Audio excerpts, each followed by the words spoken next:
From the Presidential Palace, Manila, Dateline Malacañang.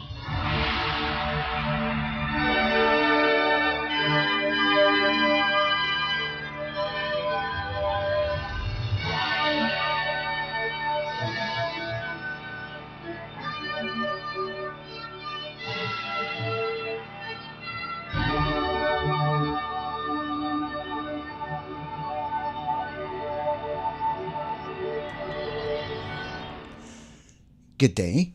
Radio Pilipinas World Service can also be heard on shortwave broadcast through the shortwave facilities of the United States Agency for Global Media or Voice of America on the following shortwave frequencies: 15.640 MHz, 17.750 MHz, and 720 MHz.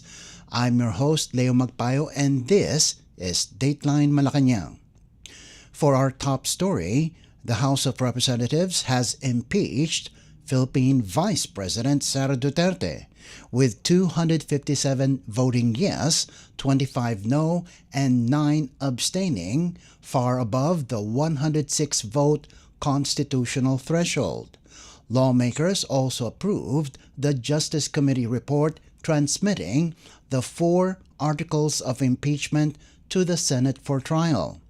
Justice Panel Chair Representative Gervil Luistro opened the session, saying the vote is about upholding the Constitution and confronting serious questions on public funds, statements of assets, liabilities, and net worth, or SAL and accuracy, and the conduct of a national leader.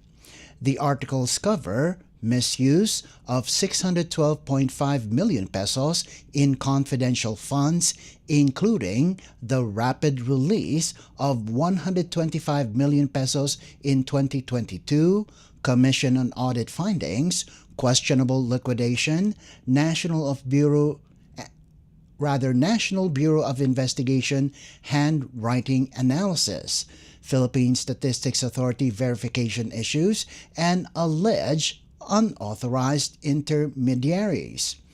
Unexplained wealth citing SAL and discrepancies, and 6.77 billion pesos in Anti-Money Laundering Council flagged transactions involving Duterte and her spouse.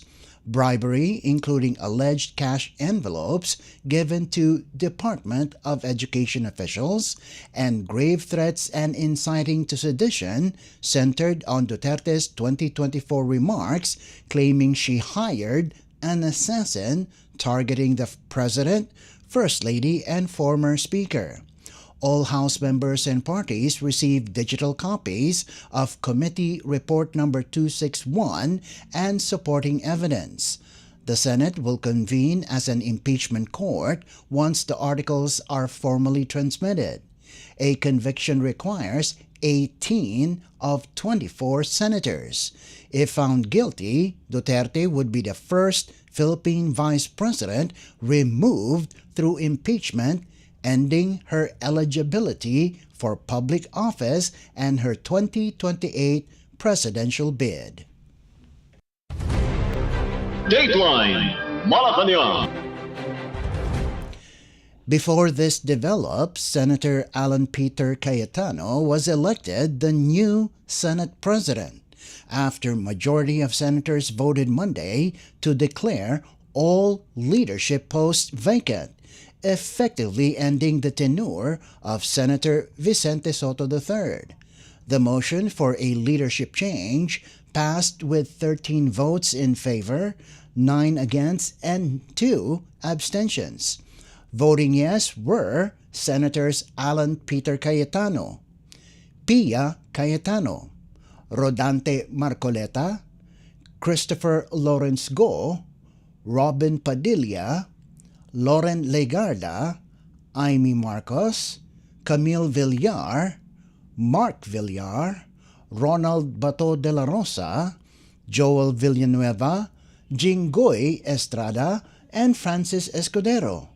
Abstaining were Senators J.V. Ejercito and Juan Miguel Zubiri.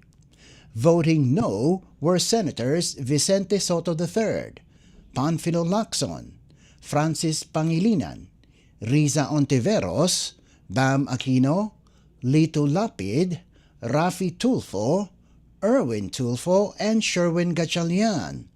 The shakeup comes as the Senate prepares for the arrival of the articles of impeachment against Vice President Sara Duterte. Before the vote, Cayetano announced that at least 13 senators had agreed to a transition and noted that Senator Ronald De La Rosa, largely absent from the chamber amid reports of an alleged International Criminal Court or ICC warrant, was already inside the Senate building. During the session, Cayetano said to Soto that for security reasons, he could not go up to the former Senate President earlier. Cayetano also thanked Soto, calling him a statesman despite their political differences. Soto had served as Senate President of the 20th Congress since September 8, 2025. Dateline Malacañang.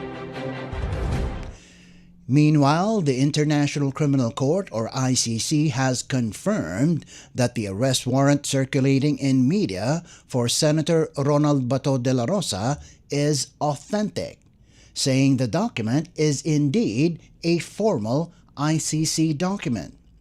According to ICC spokesperson Orian Mailiat, the warrant, originally issued under seal on November 6, 2025, was unsealed and made public on May 11th. De La Rosa, unseen in public for months, appeared at the Senate on Monday and voted in the leadership shakeup that removed Senate President Vicente Soto III.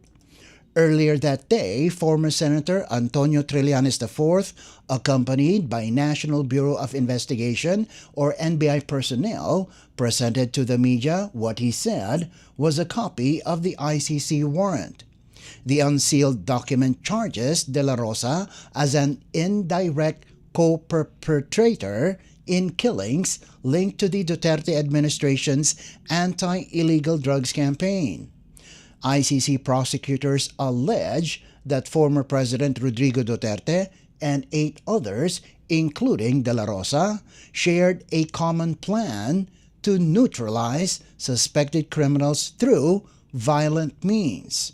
The ICC pretrial chamber said De La Rosa's alleged role in this common plan constitutes a crime against humanity of murder, covering the period July 3, 2016 to April 2018, during which no fewer than 32 people were killed.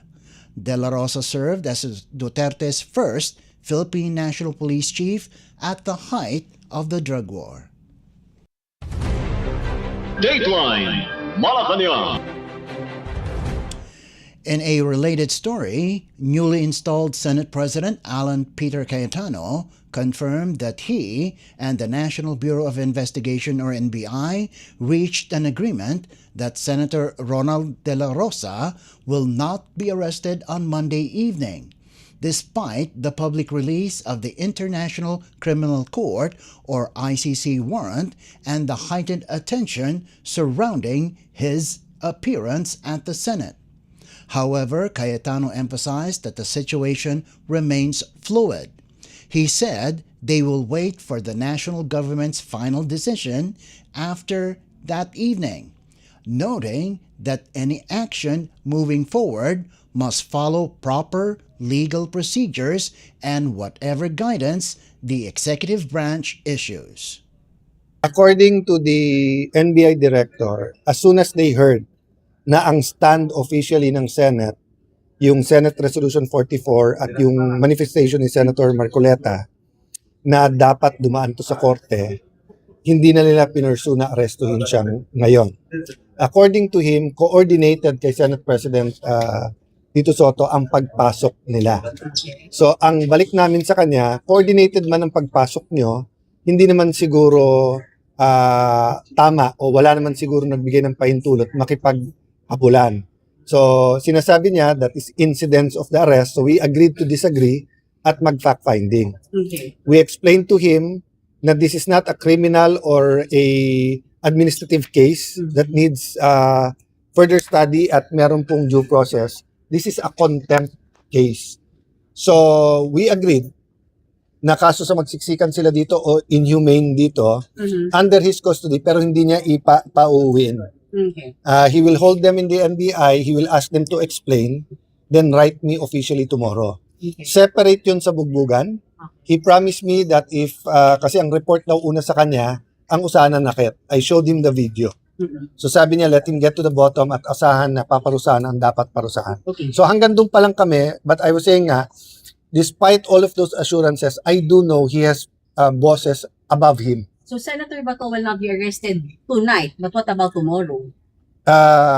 We will see what the rest of government says after tonight. But ang appeal ko sa kanila, palakasin natin ang mga korte sa Pilipinas. Walang mawawala sa atin kung mag-a-apply sila ng warrant sa korte at pababayaan nila yung due process, lahat ng legal remedies. It will strengthen us, not weaken us. Was Senate President Alan Peter Cayetano. Dateline Malacañang. Moving on, Philippine President Ferdinand R. Marcos Jr. on Monday led the ceremonial arrival honors for Paraguayan President Santiago Peña Palacios at Malacañang Palace, marking the start of Peña's two-day official visit aimed at strengthening ties between the Philippines and Paraguay. The visiting leader was accorded a 21-gun salute, the highest military honor for a head of state. The visit comes ahead of the two nations' 64th anniversary of diplomatic relations in 2026, with formal ties established on December 12, 1962. In 2025, bilateral trade reached $2.2 million, with Philippine exports amounting to $1.9 million and imports at $322,400. Key Philippine exports include personal deodorants, computer input-output units, machine parts and accessories, transmission apparatus, and new pneumatic rubber tires. Top imports from Paraguay include oilseeds, oleaginous fruits, and electrical surge protection devices. Tourism figures also showed growth, with 220 Paraguayan visitors recorded in 2025, up from 191 the previous year. The Filipino community in Paraguay remains small, with 63 residents, mostly teachers, professionals, and Filipinos married to locals in Asuncion. President Peña, an economist, assumed office in August 2023, becoming one of Paraguay's youngest leaders. He previously served as Minister of Finance and has championed economic modernization, foreign investment, and stronger global partnerships for his country. Dateline Malacañang. Philippine President Ferdinand R. Marcos Jr. on Monday welcomed Paraguayan President Santiago Peña Palacios to Malacañang as both leaders witnessed the signing of key agreements, including Memorandum of Understandings or MOUs on trade, diplomatic training, and a visa waiver deal for ordinary passport holders. In a joint press conference, President Marcos described their talks as productive and forward-looking, highlighting plans to deepen cooperation in agriculture, trade, and renewable energy. He also pointed to new opportunities for Philippine exports, such as tuna, sardines, and milkfish. Both leaders endorsed stronger business linkages through an MOU between the Philippine Chamber of Commerce and Industry, or PCCI, and Paraguay's Investment and Export Network, or REDIEX. They likewise welcomed the visa waiver agreement, expected to boost tourism and people-to-people exchanges, and noted the signing of an MOU on diplomatic training between their foreign ministers. President Marcos and Peña also exchanged views on political and regional developments, including the Philippines Association of Southeast Asian Nations or ASEAN 2026 chairship and Paraguay's leadership of Mercosur. The Philippine president expressed hope that the visit marks the beginning of a deeper friendship between the two nations. President Peña's trip is the first presidential-level visit between the Philippines and Paraguay since diplomatic ties were established in 1962. We welcome the signing of the Memoranda of Agreement between the Philippines and the Chamber of Commerce and Industry and Paraguay's Investment and Export Network, or REDIEX, a pivotal step in establishing contacts between Philippine and Paraguayan companies. I commend the PCCI for this groundbreaking initiative. Complementing the establishment of institutional and commercial linkages is today signing of a visa waiver agreement for ordinary passport holders of the Philippines and Paraguay, which the President and I hope will expedite business tourism and people-to-people exchanges between our two countries. The President and I likewise welcome today's signing of an MOU on mutual cooperation in the field of diplomatic training between the Department of Foreign Affairs and the Paraguayan Ministry of Foreign Affairs, which will redound to closer engagements between Filipino and Paraguayan diplomats. President Peña and I also shared political and economic developments in our respective countries and exchanged views on the regional issues such as our ASEAN 2026 chairship and Paraguay's presidency of Mercosur I. I express my hope that President Peña's landmark visit is only the beginning of the deepening friendship and partnership between the Philippines and Paraguay. That was Philippine President Ferdinand R. Marcos Jr. Dateline Malacañang. Philippine President Ferdinand R. Marcos Jr. on Monday expressed confidence that the Philippines and Paraguay are poised to deepen cooperation following his bilateral meeting with Paraguayan President Santiago Peña Palacios at Malacañang Palace. In his toast remarks during the official luncheon, President Marcos said their discussions opened new avenues for partnership in agriculture, trade, renewable energy, and people-to-people exchanges. He added that both nations also aim to strengthen coordination in regional and multilateral platforms, including the United Nations. The President extended the Philippines' well wishes to Paraguay as it marks its 215th Independence Day, with First Lady Luis Araneta Marcos joining the event. President Marcos highlighted the historic nature of President Peña's visit, the first presidential-level visit in 63 years of diplomatic relations between the two countries. Raising a toast, the President wished continued success and good health for President Peña and his family, prosperity for the people of Paraguay, and a stronger Philippines-Paraguay partnership. I acknowledge the historic nature of your presence here today, as your official visit marks the very first presidential visit in the 63 years of Philippines-Paraguay diplomatic relations.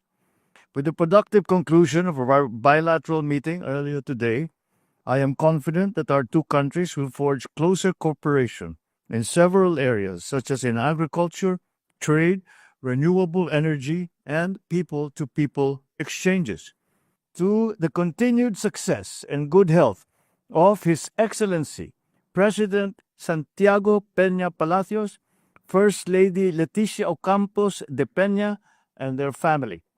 To the sustained progress and prosperity of the people of Paraguay, and on the 215th year of its independence, and to the strengthened bond between the Philippines and Paraguay towards a shared future where opportunities abound. Philippine President Ferdinand R. Marcos Jr. Dateline Malacañang. Philippine President Ferdinand R. Marcos Jr. on Monday visited the medical city in Ortigas, Pasig City to check firsthand how hospitals are implementing the expanded PhilHealth benefits now being rolled out nationwide. The palace said the visit highlights the administration's push to make healthcare more accessible and affordable, particularly through enhanced maternity care packages and outpatient emergency care coverage.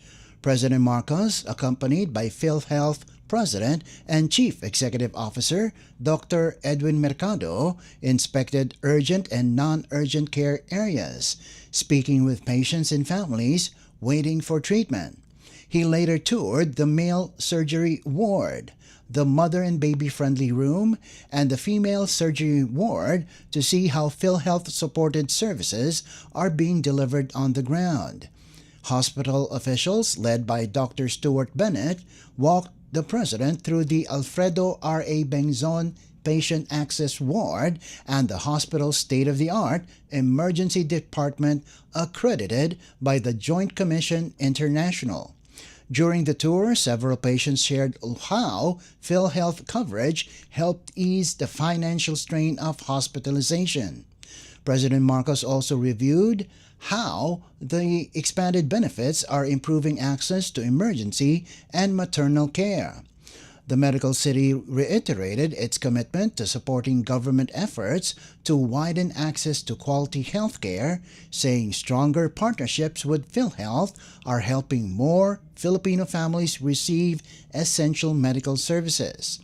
The visit underscored the shared goal of the government, PhilHealth, and private hospitals to make healthcare more accessible, responsive, and affordable for all Filipinos. Dateline Malacañang. And finally, the Philippine government will make up to 45 million liters of diesel available to new power providers in off-grid areas until August, selling the fuel at 80 pesos per liter to help stabilize electricity supply in missionary communities amid rising global oil prices. The diesel forms part of the 178.33 million liters procured by Philippine National Oil Company Exploration Corporation, or PNOCEC, and delivered between March and April. It will be distributed to power providers under the National Power Corporation Small Power Utilities Group, or NPC-SPUG, which supplies electricity to remote islands and far-flung provinces. The Department of Energy said the initiative strengthens energy resilience in areas such as Mindoro, Marinduque, Romblon, Palawan, Catanduanes, Masbate, and Siquijor. Energy Secretary Sharon Garin said President Ferdinand R. Marcos Jr. approved the measure under the government's Emergency Energy Security Program, part of the broader Uplift initiative responding to supply risk from the Middle East crisis. Uplift was launched following Executive Order Number 110, which declared a state of national energy emergency. Garin said supporting diesel needs in missionary areas is a concrete and proactive step to protect electricity access for thousands of Filipinos living outside the main grid. NPC President and Chief Executive Officer Jericho Nograles added that securing power in island provinces is an economic imperative, ensuring residents can continue to work, study, and access essential services. Dateline Malacañang. Before we conclude our program, Radyo Pilipinas World Service of the Presidential Broadcast Service can be heard over the following shortwave frequencies: 15.640 MHz, 17.750 MHz, and 21.720 MHz.